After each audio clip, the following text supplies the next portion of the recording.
अब क्या मुद्दे लेकर गए थे आप? जब वोटिंग की थी तो कुछ तो सोचा होगा कि यार इन मुद्दों पे वोट देना है, ये चीजों की कमी और ये चीजें होनी चाहिए। कितना आपने डेवलपमेंट देखा है भोपाल में? देखिए, डेवलपमेंट तो हुआ है, पिछले सालों में काफी डेवलपमेंट हुआ है। वो सब भोपाली है क्या यहाँ पे? अच्छा, प्रयागराज से बढ़िया फूड नहीं है, क्या कहना चाहिए? जी, ऐसी बात बिल्कुल नहीं है। भोपाल का अपना एक टेस्ट है, भोपाल का अपना एक जायका है, अपनी एक तासीर है और भोपाल को अपनी तासीर में खुश रहना चाहिए। भोपाल बहुत इम्प्रूव हुई है। हालांकि कुछ कुछ ड्रॉबैक्स भी हैं गवर्नमेंट के, जहाँ पे उनको बहुत ज़्यादा वर्कआउट करने की ज़रूरत है। जैसे कि अगर लोकसभा चुनाव 2024 यानी लोकतंत्र का महापर्व जिसका आगाज हो चुका है। देश में 7 चरणों में चुनाव होंगे और पहले चरण में देश के 21 राज्यों और केंद्र शासित प्रदेशों की 102 सीटों पर मतदान हो चुके हैं। राजधानी भोपाल की अगर बात करें तो यहाँ पर तीसरे चरण में यानी कि 7 मई को लोकसभा के लिए मतदान किया जाएगा। इसी विषय पर चर्चा करने के लिए आज हम आए हैं बरकतुल्लाह विश्वविद्यालय। हमारे साथ कुछ छात्र हैं जो कि लॉ के स्टूडेंट्स हैं। उम्मीद है इनसे बात करके काफी मजा आएगा, चर्चा काफी अच्छी होगी क्योंकि ये स्टूडेंट्स हैं जो हमें बताएंगे कि क्या कुछ मुद्दे हैं, ये लोकसभा चुनाव 2024 को कैसे देखते हैं और 2024 में किसकी सरकार बनाने वाले हैं। कुछ इसमें ऐसे भी हैं जो फर्स्ट टाइम वोटर्स हैं। तो चलिए बात करते हैं और जानते हैं कि आखिर स्टूडेंट्स के इस चुनाव में यानी लोकसभा चुनाव 2024 के लिए क्या कुछ मुद्दे हैं, क्या कुछ मुद्दे लेकर वो जो है वो वोट करने जाएंगे। क्या नाम है आपका? सत्यम सिंह। अच्छा, क्या करते हैं आप? मैं अभी BLLB ऑनर्स सेकेंड ईयर का स्टूडेंट हूँ। ओके, भोपाल से हैं? अभी बेसिकली भोपाल में सेटल डाउन हूँ, लेकिन हूँ प्रयागराज से। अच्छा, प्रयागराज से हैं आप। ओके, तो कैसे देखते हैं 2024 के लोकसभा चुनाव को? किसकी सरकार बनने वाली है? क्या कुछ मुद्दे एज ए स्टूडेंट आप लोगों के? एज ए स्टूडेंट अगर बात करें तो अभी उतना स्पेसिफिकली नहीं बता पाएंगे, लेकिन अगर डेवलपमेंट के प्रोस्पेक्टिव से या इकोनॉमिक्स के प्रोस्पेक्टिव से बात करें तो जहाँ तक मुझे लगता है जो मोदी गवर्नमेंट है उनका डेवलपमेंट कहीं ना कहीं एक तरफा है। एक तरफा ऐसा है मैम क्योंकि एग्रीकल्चर बेल्ट पर उतना ध्यान नहीं दिया जाता है। मैं खुद एक कृषि फैमिली से हूँ, तो मुझे ये प्रॉब्लम मैंने बहुत ही पास से देखा है। जैसे अगर अभी एक रिसेंट एग्जांपल लेंगे तो बनारसी में जो एयरपोर्ट है उसके बगल में अमूल के लिए जो अमूल हमारी एक कंपनी है उसको प्लांट के लिए लगभग 300 के आसपास प्लॉट या फिर 300 एकड़ के आसपास जमीन अलॉट किया गया है उनको प्लांट बनाने के लिए। 3 महीने में ही वहाँ सारी परमिशन और ये सब हो जाता है, जो कि एक गुड साइन है डेवलपमेंट का, मानते हैं।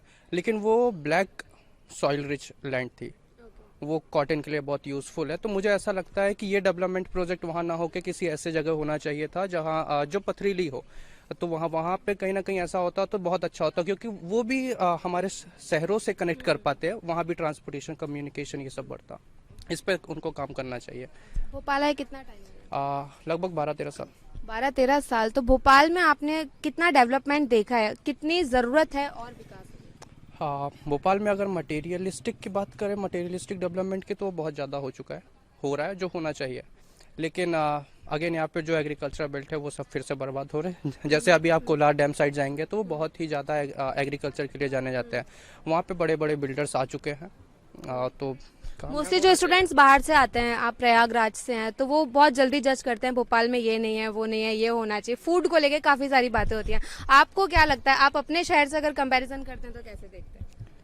अगर पर्टिकुलरली फूड की बात करें तो प्रयागराज से बढ़िया कहीं और कुछ नहीं हो सकता। भोपाली है क्या यहाँ पे?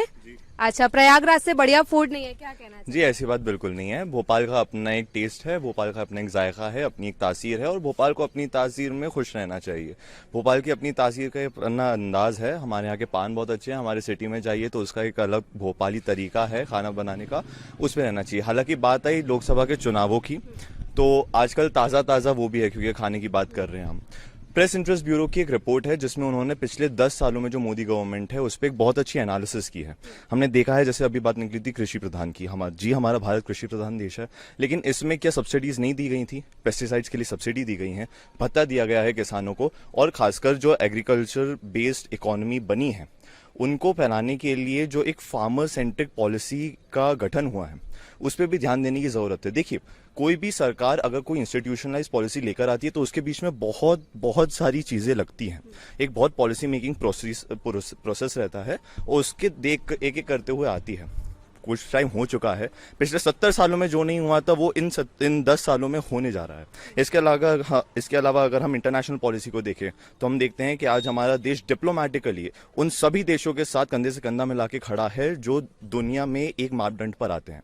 आज अगर पूरी दुनिया में कहीं पे भी कॉन्फ्लिक्ट होता है, for instance Russia Ukraine conflict, तो हम देखते हैं कि हमारी भारत सरकार वहां पे जो हमारे भारतवासी हैं, जो हमारा इंडियन डायस्पोरा है, उनको वहां से निकाल लाती है। अगर इजराइल फलस्तीन कॉन्फ्लिक्ट होता है, या अगर सही शब्दों में कहें तो इजराइल हमास कॉन्फ्लिक्ट होता है, तो वहां पे जो इंडियंस हैं उनको तो निकालती है, लेकिन वहीं पे एक डिप्लोमेटिक एड इजराइल को प्रोवाइड करती है और एक ह्यूमैनिटेरियन हेल्थ एड फलस्तीन या हमास को नहीं, फलस्तीन के जो सिविलियंस हैं उनको प्रोवाइड करती है। तो ये सब चीजें तो हो ही रही हैं, लेकिन विकास पे जो खासकर काम हुआ है उस पर ध्यान देने की जरूरत है। आज हमारा भारत 5th लार्जेस्ट इकोनॉमी बन रहा है और 2047 तक, जो कि विकसित भारत का संकल्प हमारी सरकार लेके चल रही है, उसमें हम 3rd लार्जेस्ट इकोनॉमी की तरफ बढ़ते जा रहे हैं। अब ये देखने की जरूरत है कि हाँ, प्रोफेशनल और इंटरनेशनल पॉलिसी स्टैंडर्ड्स पे देखें, जीडीपी पे देखें, तो हम कहीं ना कहीं आगे पीछे होते हैं, लेकिन एक दिशा प्रदान करना वो एक लीडर का काम होता है, और वो लीडरशिप इन पिछले 10 सालों में बहुत निखर कर आई है। जैसे ऑस्ट्रेलिया के जो लीडर हैं वो कहते हैं कि our prime minister is the boss. सही है, क्योंकि जब कोविड हो रहा था तब जब सारी दुनिया में एक एक सरकार अपने अपने घरों को देख रही थी, तो सिर्फ भारत सरकार ही थी जिसने अपने घर, अपने निवासियों को देखा ही देखा। लेकिन बाकी जितनी भी अलग कंट्रीज थी, वहां पे ह्यूमैनिटेरियन एड पहुंच रही है कि नहीं, ऑक्सीजन पहुंच रहा है, कोवैक्सीन पहुंच रही हैं कि नहीं, इस पे भी ध्यान दिया है। अगर हम देखें तो यूगोस्लाविया में देखते हैं कि हमारे कोवैक्सीन के कोबेल्ट्स जाए थे, जहां पे उन्होंने मेडिसिन वहां पे बना के उन लोगों को हेल्प दी थी। काफी सारी ऐसी चीजें हैं जिन पे काम होना चाहिए, लेकिन हम उन चीजों को नहीं भूल सकते जो युवाओं के लिए हुई हैं और हो चुकी हैं। तो 2024 में एज अ प्राइम मिनिस्टर किसको देखना है? आपकी बातों से तो मुझे सीधा सीधा समझ में आ रहा है, लेकिन फिर भी बोलने की जरूरत है क्या? नहीं, मैंने कहा कि लीडरशिप का एक चेहरा होता है और उसी चेहरे पे एक एम्बिट बनता है। आज पूरे, जैसे हमने देखा इंडिया गठबंधन को, इंडिया गठबंधन की आज जो बागडोर संभाल रहा है वो है Congress. Indian national Congress north east से लेके वेस्ट तक गया, और हमने देखा कि जहां जहां से वो गुजरा है उनके पॉलिटिकल अलायंस टूटे हैं। क्यों टूटे? क्योंकि उनके पास लीडरशिप नहीं है। एनडीए के पास वो लीडरशिप है कि वो एक साथ बैठ के एक ऐसी पॉलिसी बना सकती है जो कि सबके हित में हो। उस पॉलिसी मेकिंग, मैं कोई भक्त नहीं हूं, लेकिन उस पॉलिसी मेकिंग नजरिए से ये जानना जरूरी है कि एक लीडरशिप जो कि अच्छा सोच सकता है, आगे का सोच सकता है, उसको हम चुने। नेशनल और इंटरनेशनल टॉपिक्स पे तो आपने बात की, लेकिन अगर भोपाल की बात करें, क्योंकि आप भोपाल से हैं, कितना डेवलपमेंट आपने भोपाल में देखा और कितनी जरूरत अभी भोपाल को है? आप अपने प्रत्याशी से खुश हैं? आलोक शर्मा जी चुनाव लड़ रहे हैं, क्या लगता है कितना डेवलपमेंट वो कर पाएंगे, क्योंकि वो महापौर भी रह चुके हैं? जी, कितना काम आपने देखा? जैसा कि आपने बोला, जब किसी भी व्यक्ति के पास कोई संवैधानिक जिम्मेदारी आती है तो उसका काफी सारा बोझ रहता है, लेकिन उस बोझ को सही तरीके से केटर करना एक लीडर की जिम्मेदारी होती है। और हम देखते हैं कि कॉन्स्टिट्यूशनली स्पीकिंग आज हमारा मध्य प्रदेश की राजधानी जो है, सिटी ऑफ लेक्स भोपाल, वो एक मेट्रो सिटी के तौर पे सामने आ रहा है। हम यहाँ से सामने निकलते हैं तो हम देखते हैं कि मेट्रो का एस्टैब्लिशमेंट बहुत जोरों शोरों से चल रहा है। हम देखते हैं कि जब एक नई सरकार आती है तो एक प्रॉपर इंस्टीट्यूशनलाइज चेंज आता है, जो कि BRTS का खत्म होना था, और एक नया प्रोसेस आना था जो कि पब्लिक ट्रांसपोर्ट में अच्छा होगा, जो कि इकोनॉमिकली किफायती होगा। काफी सारी चीजें हैं जो भोपाल में हो सकती है, लेकिन मैं फिर से कह रहा हूं कि काफी सारी चीजें हैं जो भोपाल में पिछले 10-15 सालों में हुई हैं, और उन पे हम नजरिया ना डालें, इसका हमको। और भी स्टूडेंट्स हमारे साथ हैं। आप क्या करते हैं? क्या नाम है? भाग्य, मत बताइए क्या नाम है? मैं कुछ नहीं बता रहा। हाँ? कुछ नहीं बता रहा? मैं बता रहा। लॉ के स्टूडेंट हैं? हाँ। तो क्या लगता है किसकी सरकार बन रही है? देखने से क्या लगता है आपको? आप बताइए, आप स्टूडेंट है, आपका मत ज्यादा जरूरी है। फर्स्ट टाइम वोटर है या फिर पहले दे चुके हैं? First time. अच्छा, तो अगर वोट देने जाएंगे तो क्या मुद्दे आप सोचेंगे, क्या सोच के आप वोट करेंगे? डेवलपमेंट। भोपाल से ही आप? नहीं, बाहर से, बालाघाट। बालाघाट से। अच्छा, तो क्या लगता है कितना डेवलपमेंट आपने देखा है? विकास के मुद्दों पे वोट करेंगे? एजुकेशन, आप क्योंकि यूनिवर्सिटी में पढ़ते हैं, कैसे देखते हैं? एजुकेशन के बेसिस पे देखा जाए तो एजुकेशन जो पॉलिसीज है वो काफ़ी पहले से बेटर की जा रही है। अगर इस बेसिस पे देखा जाएगा तो हम मोदी गवर्नमेंट साथ जाना चाहेंगे। अच्छा, ठीक है। और भी स्टूडेंट्स हैं हमारे साथ, बहुत बड़े बड़े मुद्दे हैं, बच्चों ने जिस तरीके से बताया, नेशनल इंटरनेशनल टॉपिक्स पे वो बात कर रहे हैं। आपका क्या नाम है? यशवर्धन डूडवे। कहाँ से हैं आप? खरगोन। खरगोन से हैं। भोपाल कब से आए हुए हैं आप? भोपाल 6 मंथ हो गए हूँ। अच्छा, कैसे देखा है भोपाल? कैसा लगा? पहली बात तो 6 मंथ हो गए आपको भोपाल ठीक है, बढ़िया है। इंदौर के मुकाबले कम है यहाँ पे डेवलपमेंट। अच्छा, अभी फर्स्ट ईयर में आप? हाँ, अभी LLB फर्स्ट ईयर। तो अभी जब वोट करेंगे लोकसभा में तो पहली बार वोट करेंगे? हाँ। ओके, तो क्या मुद्दे लेकर जाएंगे आप? मुद्दे तो सबसे बड़ा एम्प्लॉयमेंट रहेगा, क्योंकि आज जो गवर्नमेंट पावर में है वो एम्प्लॉयमेंट की तो बात ही नहीं करती, वो बात करती है सिर्फ हिंदू मुस्लिम मस्जिद मंदिर मस्जिद यही सब बात करती है। तो हमारा तो वही डेवलपमेंट मुद्दा रहेगा। अच्छा, किसको देख रहे हैं as a prime minister? Rahul Gandhi. Rahul Gandhi को चाहते हैं, ठीक है। और कोई है यहाँ पे बात करने के लिए? हाँ बताइए। जी नमस्कार, मैं बरकतुल्लाह विश्वविद्यालय प्रथम वर्ष का विद्यार्थी हूँ। और पूछिए, आपका पूछिए। प्रथम वर्ष के विद्यार्थी हैं, पहली बार वोट देने जाएंगे आप? ये मेरा सेकंड टाइम है। अच्छा, विधानसभा में आप वोट दे विधानसभा चुके हैं। तब क्या मुद्दे लेकर गए थे आप? जब वोटिंग की थी तो कुछ तो सोचा होगा कि यार इन मुद्दों पे वोट देना है, ये चीजों की कमी और ये चीजें होनी चाहिए। विधानसभा का जो वोट होता है वो हमारा जो स्टेट का जो मुखिया होता है, चीफ मिनिस्टर के लिए होता है। तो उसमें मेरा ये मानना था कि जो ये फ्री की रेवड़ी बांट रहे हैं, लाडली बहना योजना, इसको मैं ये नहीं बोलूंगा कि इसको बंद करिए, लेकिन मैं ये बोलूंगा कि इससे एक जेंडर डिवाइड होता है कि वो सिर्फ एक लेडीज को मिल रहा है।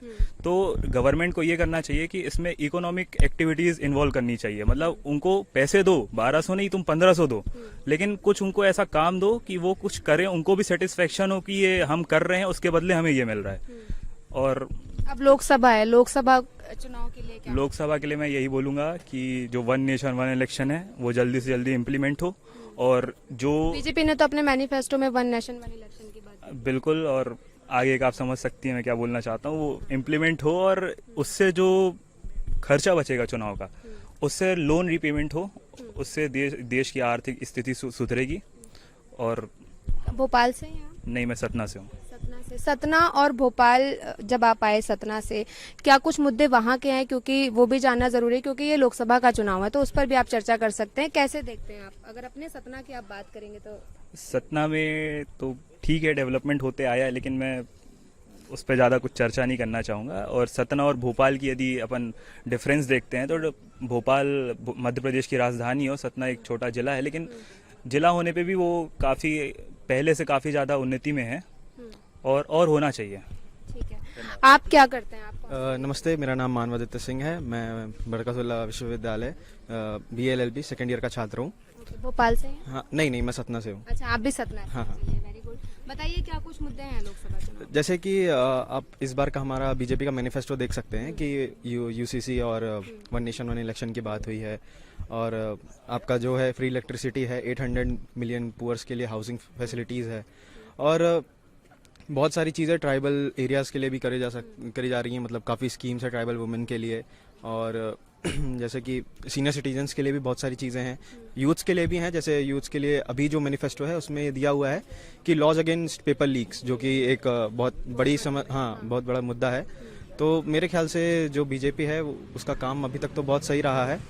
बट जैसा कि मेरे जूनियर ने कहा कि जो हम मध्य प्रदेश में चल रहा है कि लाडली लक्ष्मी जो योजना है, तो मेरा ये कहना है कि हमारा जो स्टेट है वो ऑलरेडी बहुत ज़्यादा डेप्थ में है, तो इसको लेके थोड़ा कुछ करना चाहिए। और बाकी तो जहाँ तक मैं देखूँ तो कंपेयर करूँ तो डेवलपमेंट बहुत हद तक बहुत अच्छा हुआ है इन 5 सालों में। और अगर हम कोविड की टाइम की भी जो बात करें तो उसमें भी जिस तरीके से हैंडल किया है बीजेपी गवर्नमेंट ने, वो बहुत ही अच्छे तरीके से मतलब हैंडल किया है। मुझे ये नहीं लगता कि अगर कोई और गवर्नमेंट होती तो वो इस तरीके से हैंडल कर पाती। और हमारे साथ साथ उन्होंने इंटरनेशनल बहुत हेल्प करी है, हमारी जो गवर्नमेंट थी उसने। बस। आप क्या करते हैं? मैं सेकेंड ईयर की छात्रा हूँ, अंजलि व्यास। देखिए, मेरा तो ये मानना है बीजेपी को लेकर कि पहले भी हमने देखा है जो भी उनने मैनिफेस्टो में हमने वादे करे थे वो सब निभाए हैं। और मैं तो कल्चर के ऊपर ज़्यादा विश्वास रखती हूँ, तो जो कल्चर के ऊपर उनका एक पॉलिसी है वो मुझे बहुत अच्छी लगी। वो बहुत अच्छी, और इसी को बढ़ावा देना चाहिए, क्योंकि आप जानते हैं भारत में इतनी रिच सभ्यता है, इतनी सारी संस्कृतियाँ हैं कि आप उन्हें आगे बढ़ा के ले चलिए तो देश महानतम बनता जाएगा, मतलब विश्व गुरु के रूप में उभरेगा। और इंटरनेशनल पॉलिसीज़ तो ऑब्वियसली बहुत इम्प्रूव हुई है, बहुत ज़्यादा इम्प्रूव हुई है। एजुकेशन की बात करें तो इंडिया में एजुकेशन को कैसे देखते हैं? देखिए, एजुकेशन का अभी भी लेवल इतना ठीक नहीं है, इस पे काम की ज़रूरत है, और काम भी यही करेंगे बीजेपी ऑफ कोर्स। तो इनकी पॉलिसीज़ बहुत अच्छी हैं। भोपाल से हैं आप? जी, मैं भोपाल से हूँ। कितना आपने डेवलपमेंट देखा है भोपाल में? देखिए, डेवलपमेंट तो हुआ है, पिछले सालों में काफ़ी डेवलपमेंट हुआ है। ब्रिजेस बने हैं, हमारे मतलब रोडवेज बहुत अच्छे हुए हैं, बहुत ज़्यादा डेवलप हुए हैं। और स्मार्ट सिटी जो प्रोजेक्ट चल रहे हैं वो भी बहुत अच्छा, और स्वच्छता अभियान तो ऑफ कोर्स अपनी उस पर है, पीक पर है। 2024 में किसको as a prime minister? Modi ji. अच्छा, आप क्या करते हैं? मैं भी BA-LLB सेकेंड ईयर की स्टूडेंट हूँ। अच्छा, सेकंड ईयर में। भोपाल से हैं? नहीं, सागर। सागर से हैं, ओके। तो क्या लगता है लोकसभा चुनाव 2024 में किसको एज अ प्राइम मिनिस्टर आप देख रहे हैं? क्या कुछ आपके मुद्दे हैं एज अ स्टूडेंट? इस बार तो ऑफ कोर्स बीजेपी की गवर्नमेंट आएगी, मोदी जी को ही हम एज अ प्राइम मिनिस्टर देखेंगे। लेकिन कुछ कमियां हैं बीजेपी की जो शायद हो सकता है कि मोदी जी उस पर वो कर सकते हैं और इम्प्लीमेंट कर सकते हैं, लाइक पॉपुलेशन, अनएम्प्लॉयमेंट, पॉवर्टी, इन सब को लेके भी उन्हें थोड़ा ध्यान देना चाहिए। बाकी जो डेवलपमेंट हो रहा है इंडिया में वो बढ़िया है, लेकिन इन चीज़ों पर भी थोड़ा फोकस करना चाहिए जिससे देश और डेवलप्ड हो सके। ओके, आपका क्या नाम है? हेलो मैम, मेरा नाम है समत आचार्य और मैं BA-LLB थर्ड ईयर का स्टूडेंट हूँ। जैसा कि हम सब जानते हैं कि ओपिनियन पोल्स ने तो सजेस्ट करी कि बीजेपी आएगी, and I would give credit to BJP for infrastructure development. अगर हम UPA 1 एंड UPA 2 से कंपेयर करें तो इंफ्रास्ट्रक्चर के मामले में बीजेपी ने बहुत अच्छा काम किया है, मैं बिल्कुल डिनाई नहीं कर रहा। बट जब बात आती है एम्प्लॉयमेंट की तो बीजेपी के सपोर्टर्स और बीजेपी वो कुछ बोलती नहीं है उसमें। आई मीन लाइक मैं यही रिस्पेक्टफुली एक मैं क्वेश्चन पूछना चाहता हूँ सरकार से। आपने इंफ्रास्ट्रक्चर के मामले में बहुत अच्छा काम किया, बट आई थिंक जब आपका थर्ड टर्म आएगा तो आपको एम्प्लॉयमेंट के बारे में भी ध्यान देना चाहिए। Thank you. ओके, और भी स्टूडेंट्स हमारे साथ हैं, आप क्या कहना चाहेंगे निवेदिता 2024 के लोकसभा इलेक्शंस को लेकर? सबसे पहले आप सभी को इस देश के महापर्व की हार्दिक शुभकामनाएं, और मेरा आग्रह सबसे है कि इसमें ज़्यादा से ज़्यादा भागीदारी करके इसको और भव्य बनाएं। और अगर मैं देखूं कि यूथ का ओपिनियन पोल क्या है तो स्टार्ट करते हैं एजुकेशन से, नई शिक्षा नीति आई, स्टार्ट करते हैं विमेन एम्पावरमेंट से, विमेन रिजर्वेशन आया 33%, और फिर हम शुरू करते हैं कि यूथ को आज की डेट में क्या मिला। तो अगर हम ये देखें कि आज के टाइम पे अगर किसी को बोलते हैं ना कि आप क्या करोगे फ्यूचर में, तो ये नहीं बोलता कोई नौकरी करेंगे, लोग बोलते हैं मैं अपना स्टार्टअप करूंगा। तो ये जो चेंज है साइकोलॉजी में जो इंडियंस के नहीं आई है, ये सिर्फ इसलिए आई है क्योंकि हम पे ये विश्वास है कि हमारे साथ जो खड़ा है वो हमारे साथ देगा। और अगर हम बात करें डेवलपमेंट की तो इंफ्रास्ट्रक्चर डेवलपमेंट हुए, एम्स नए नए बने, हेल्थ फैसिलिटीज़ बहुत इम्प्रूव हुई है। हालांकि कुछ ड्रॉबैक्स भी हैं गवर्नमेंट के जहाँ पे उनको बहुत ज़्यादा वर्कआउट करने की ज़रूरत है। जैसे कि अगर हम बात करें रिजर्वेशन पॉलिसीज़ जो आती हैं, जो हमेशा बढ़ाई जाती हैं, मेरे ख्याल से अब हमारा देश इतना आगे बढ़ गया कि अब रिजर्वेशन की इतनी ज़रूरत नहीं है जितनी अब गवर्नमेंट दे रही है। तो उसमें मेरे ख्याल से कहीं ना कहीं अब गवर्नमेंट को ये देखना चाहिए, अब अगर देश आगे बढ़ रहा है तो उसकी जो पुरानी नीतियाँ शुरू चल रही हैं अब उसको भी बदलने का टाइम आ गया। आप MP से हैं? जी बिल्कुल, मैं भोपाल से हूँ। अच्छा, तो महिला सुरक्षा को कैसे देखती हैं आप एज, क्योंकि आप एक लड़की हैं और अभी कई सारे केसेस सामने आए, हाल ही में जो गुना में एक लड़की के साथ जो सीन हुआ, तो महिला सुरक्षा को मध्य प्रदेश में क्योंकि आए दिन ऐसे मुद्दे आते रहते हैं तो उस पर भी बात करना जरूरी है, उसको आप लोग कैसे?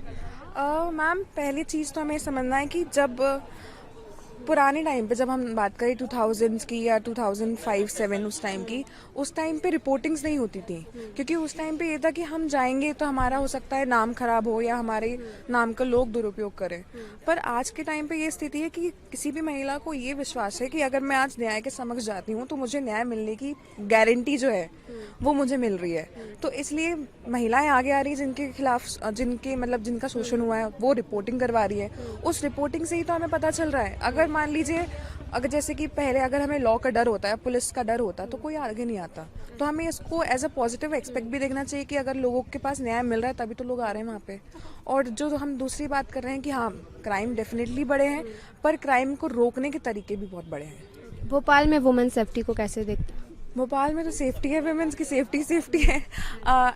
मैं अभी जो भोपाल कमिश्नरेट के साथ इंटर्नशिप कर रही हूँ, तो मैम जब हम पर्सनली पुलिस के साथ इन्वॉल्व होकर देखते हैं ना कि वो कितनी अपनी जान लगा देते हैं भोपाल का हर नागरिक सुरक्षित रहे। हम लोगों को पता भी नहीं होता कि हम कहाँ कितनों नज़रों में कहते हैं। और अगर आपको कहीं से भी कुछ जानना है ना कि अगर हमारे साथ ही क्राइम हुआ है, भोपाल पुलिस सबसे पहले बताएगी आपके साथ क्राइम यहाँ से हुआ है और इसने किया है। तो भोपाल पुलिस मेरे ख्याल से तो कभी वो ये नहीं करेगी कि नहीं हम नहीं कर पाएंगे, जैसे और जिलों की पुलिस करती है कि देखना पड़ेगा, इन्वेस्टिगेशन चलेगी। भोपाल पुलिस तुरंत काम करती है। तो भोपाल लोकसभा क्षेत्र के कार्य से आप खुश हैं? डेवलपमेंट आपको लगता है कि ठीक है? मैम, मेट्रो चल गई और तो चालू होना बाकी है अभी तो। पर चालू हो गई है, पहले तो थी भी नहीं। पहले तो जब भोपाल गैस ट्रेजेडी हुई थी यहाँ पे, तो उस टाइम से अगर हम कंपेयर तो कर नहीं सकते क्योंकि वो बहुत पुराना टाइम था, पर उस टाइम पे जितने लोगों ने भोपाल छोड़ा आज वो रिग्रेट करते हैं कि हमने क्यों छोड़ा। तो शायद एज अ प्राइम मिनिस्टर किसको देखते हैं आप? गैस। चलिए मत बताइए, अपने मुद्दे तो आपने बता ही दिए। जी बिल्कुल। ओके, अपने यूनिवर्सिटी आप कौन से ईयर में? मैं 5th ईयर BLLB। ओके, चलिए।